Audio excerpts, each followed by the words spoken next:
سيبك من أي حاجة بتعملها دلوقتي. مورينيو رجع ريال مدريد، وقع العقد الأسبوع اللي فات بالظبط، وأنا هقول لكم بعد شوية لكام سنة بالظبط، عشان الرقم ده هيوجعك. وبس استنى الجامد، بكرة نهائي تشامبيونز ليج بي اس جي ضد أرسنال في بودابست.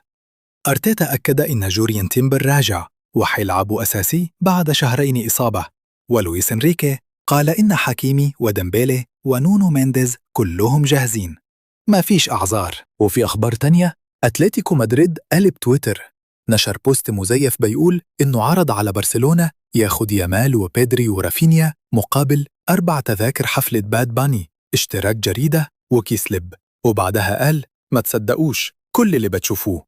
رد عبقري. وخليني أقول لكم رأيي بصراحة، مورينيو راجع بعقد 3 سنين لغاية 2029، بس الحقيقة فلورنتينو بيستخدموا ورقة ضغط في انتخابات 7 يونيو.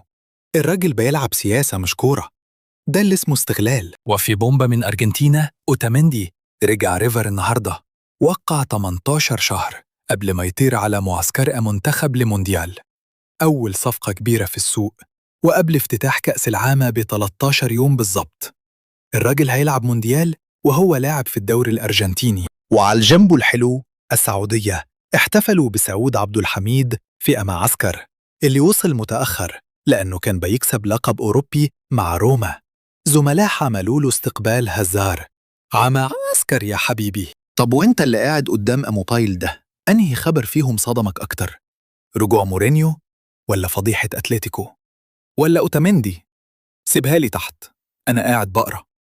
وافتكر 13 يوم بس.